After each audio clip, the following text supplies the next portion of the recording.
From the basement of La Penta, it's WICR.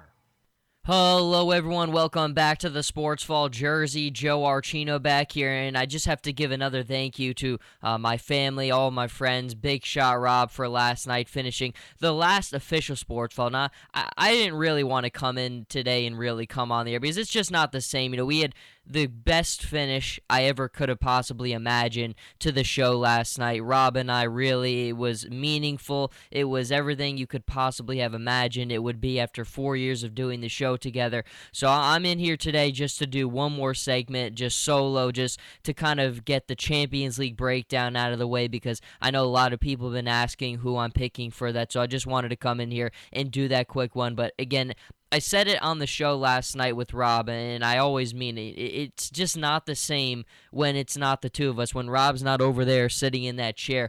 When I'm here, it's still fun. You still enjoy it, but it's not the same. It's nowhere near as meaningful when you have a lifelong friend in the other seat who's with you every step of the way. But here one last time just to talk about Champions League because it's a great matchup. It really is. Atletico Madrid, Real Madrid, a rematch of the 2014 Champions League final. And obviously everyone is asking me who that I'm going to go with. And of course, if you can see the jersey on the stream, I am going with Real Madrid here. And I think this is a matchup that is kind of classified by this phrase: tactical prowess versus overwhelming talent. The tactical prowess on the side of Atletico Madrid and Diego Simeone, and the overwhelming talent on the side of Real Madrid. When you compare the two squads, there's no question that the greater talent exists on Real Madrid. But Atletico, their tactical superiority is, they might have the best tactical superiority in world football. They really do. Diego Simeone, what he does with this team, he elevates every player that he has, and that's not saying he has slouch players. He's got some good players to work with, but just nowhere near the same level of a Barcelona or a Real Madrid, and he compensates for that with his tactical superiority. Now, we looked at the Champions League final that happened in 2014. It's 1-1 and it goes into extra time. And then in extra time, Real Madrid notches the 3 goals. The overwhelming talent wins in the end. And I think that's why Real Madrid will win this Champions League finals, because you will keep it close for a while, and Atletico always does. But at the end of the day, the overwhelming talent is always going to win a match of this magnitude. It just is. Gareth Bale has been incredible this season for Real Madrid. He really has, aside from the injuries which he's had to deal with, he has been fantastic. And he did suffer a knee injury, so we're going to obviously have to continue to monitor that. And Ronaldo's had a couple of injury woes as well. Benzema's had some troubles. But right now, with the squad intact, I think it's very similar, and we saw it play out in 2014. 1-1, it goes to extra time. Bale scores a goal, Marcelo scores a goal, Ronaldo scores a goal in the extra time. That's just what happens in games like this. The overwhelming talent will overcome things in the end, and they will win. And I think that's the same story here. But a little interesting statistic that I saw on the Champions League Twitter account, I think it's very noteworthy. Since 2014, since the 2014 UCL final, Atletico have faced Real Madrid 10 times. They've won 5, and they've only lost 1 of those matchups. Now, I think it's been well documented how much Real Madrid has struggled playing against Diego Simeone's squad. And again, it's that tactical superiority. It's his ability to constantly change his game plan, always showing a different type of form and showing different system. He always makes it so difficult to match up for his team because they're never going to give you the same looks. It's always a different look, and that's a challenge. But on its face, even this season, Real Madrid is gone on certainly a roller coaster season, and it's worked out in their favor since April 2nd. When they beat Barcelona in El Clasico Part 2, that is what catapulted this run in the Champions League. And even as it stands now, they still have a very real chance in La Liga.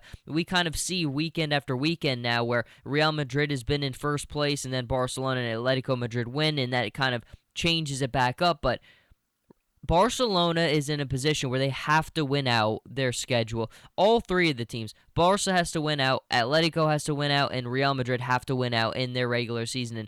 And Real Madrid would have to hope for a Barcelona loss at some point, but it is their hopes are still very well alive in the regular competition of La Liga, and then in the Champions League it's just them and it's Atletico Madrid. And I think if you said that at certain points in Real Madrid's season that they would have made it to the Champions League final, they would not have been as certain as you would have believed, but they got there, and I think Zinedine Zidane deserves a lot of credit for it. He lost to Diego Simeone on February 27th, 1-0, and I think we all came away from that match and said that he was just massively outcoached. Diego Simeone massively outcoached Zinedine Zidane, who still is a very relatively new coach at the first team level. He was thrown into a very difficult situation, taken over from Rafa Benitez, who totally just blew it with Real Madrid this season.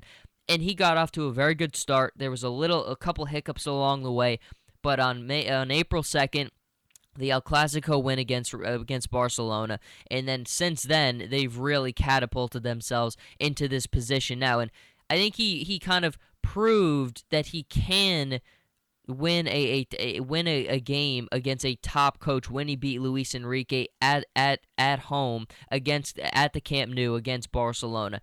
He proved that he could do it there, and I think that was big for his confidence, and that was big for his players. And more than anything, what he does so well is he just lets his players go out there and do what they do. And I think sometimes it's difficult for a manager, and they're always trying to micromanage, and the players don't respond well to that. When you have an overwhelming talent group like Real Madrid has, sometimes you just have to let them go out there, not micromanage, and do what they want to do. And I think that's what Zinedine Zidane has done so well, is as a former player and a prominent player that the squad on Real Madrid greatly respects. Even Ronaldo has said that many times.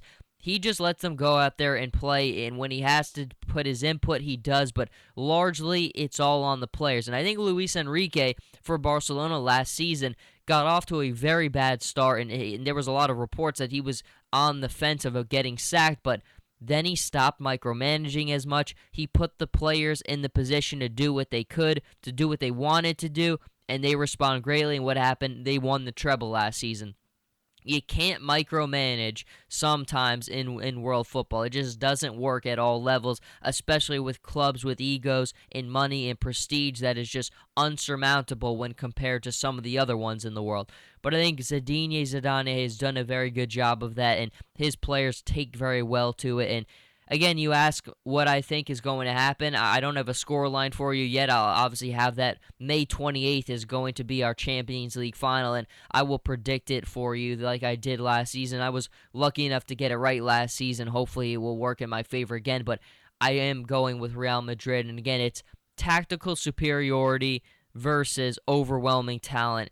And in a situation like that, I'm going to pick the overwhelming talent to eventually prevail against the tactical superiority. But one last time, solo being in here without my good friend Big Shot Rob, Jersey Joe Archino here, closing out the Sports Vault.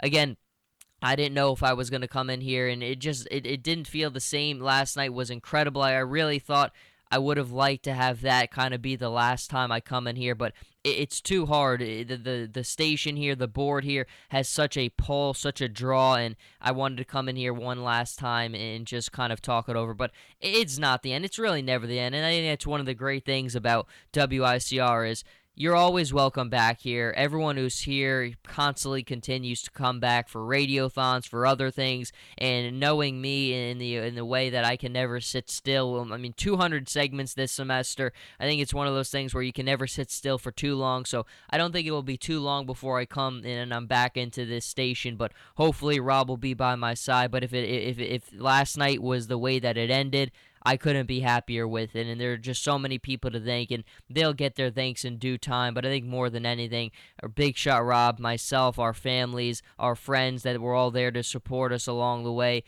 we can't thank everyone enough, and it's been an incredible ride, and you have memories that last a lifetime. And for me, all of them, or many of them, have been all through here in WICR, and I'll never be able to thank this place enough. But until the next time, Jersey, Joe Archino here with the Sports Vault, and I'll see everyone the next time.